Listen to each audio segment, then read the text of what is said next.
Salut, bienvenue sur cette vidéo où je vais te montrer comment créer un eurodatage simple avec Notion et avec une automatisation. On va tout simplement faire un eurodatage sur les projets. Quand un projet est terminé, on va vouloir remplir automatiquement une date et on va vouloir envoyer un mail à une personne pour lui prévenir que ce projet est arrivé à la fin. Ça peut être par exemple dans le cadre d'une facturation, par exemple. Alors, pour commencer, on va créer une base projet. Donc, ça peut être très bien sur une base projet que tu as déjà. Donc, je vais l'appeler hop, projet. Ici, on va avoir besoin de 3 champs pour faire cette automatisation.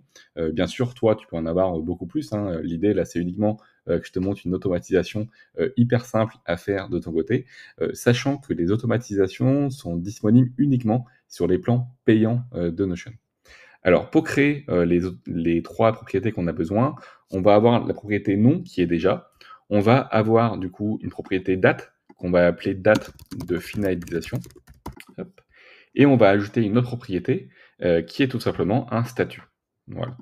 Dans le statut, on va créer plusieurs statuts. Donc, on va faire terminer et on va faire juste un en cours, hop, pour la démo. Alors, ici, une fois qu'on a ces 3 propriétés-là, on va pouvoir créer l'automatisation. Donc l'automatisation, tu la crées à partir du menu sur le côté, où tu vois, une icône en forme d'éclair, c'est là où on crée l'automatisation. Et ensuite, tu peux l'avoir aussi dans les paramètres, où tu as un peu plus bas marqué automatisation. Alors ici, je vais cliquer sur automatisation, on va l'appeler Eurodatage projet terminé, hop, par exemple. Ici, on peut déclencher un déclencheur. Donc, en fait, les automatisations avec Notion, ça fonctionne un peu comme d'autres automatisations avec d'autres outils. Il faut un déclencheur et à partir de là, tu vas pouvoir déclencher des actions par la suite.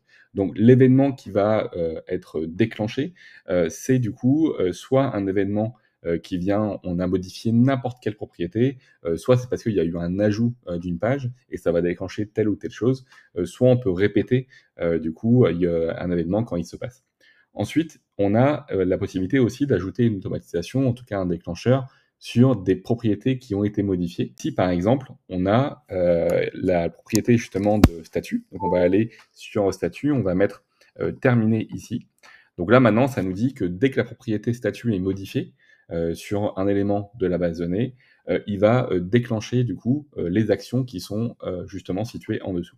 Donc là, ce qu'on a envie de faire, c'est du coup d'aller déclencher une action pour modifier la date de finalisation. Donc on va faire ici modifier la propriété, on va lui mettre date de finalisation et on va lui mettre heure de déclenchement.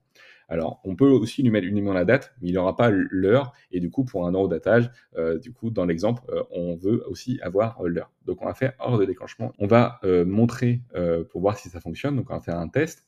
On va mettre là par exemple application mobile. On met un statut ici terminé. Et du coup, tu vas voir que l'automatisation va justement mettre à jour cette date. Donc, tu vois, elle vient juste de passer. Donc, on voit là le 1er août à 16h04. Donc, c'est l'heure à laquelle je tourne cette vidéo. Et ensuite, maintenant, on va vouloir notifier par mail une personne comme quoi il y a eu tel ou tel modif. Donc, qui a eu le changement de statut. Donc, ici, on va modifier et on va ajouter une action. Parce que du coup, tu peux enchaîner les actions du coup sur une automatisation avec Notion.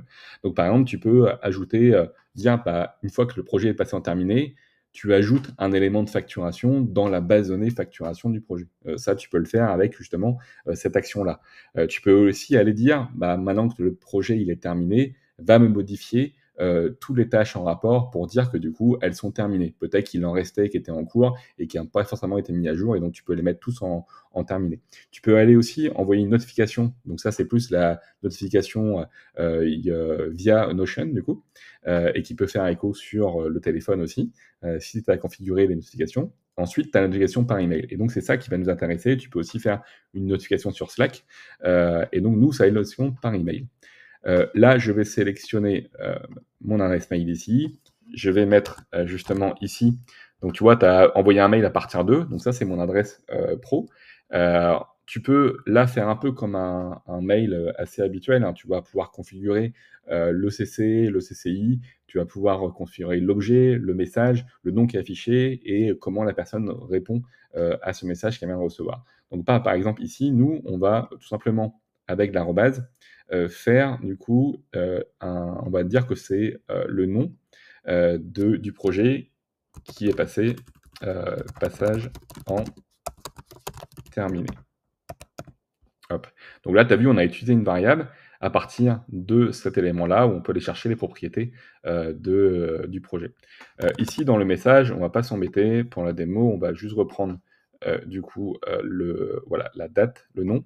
Hop. Ici, on va laisser tel quel, et on va rien faire sur la réponse. Là, on fait, terminer. Alors j'avais fait la démo, juste avant, pour pouvoir, aller plus vite, sur la vidéo et donc tu vois que justement ici, on a une notification qui a été envoyée, sur mon mail. Donc là, c'est Notion Mail du coup et qui précise que ça a été envoyé avec, l'automatisation, sur Notion. Alors cette automatisation, c'est possible de la compléter, avec une notification sur Slack par exemple, ou, sur le fait qu'elle soit reliée à un outil par exemple comme Pennylane où du coup dès qu'il va se passer, la mise en terminée, ça va déclencher, ça va le dire en fait à Pennylane de faire une action.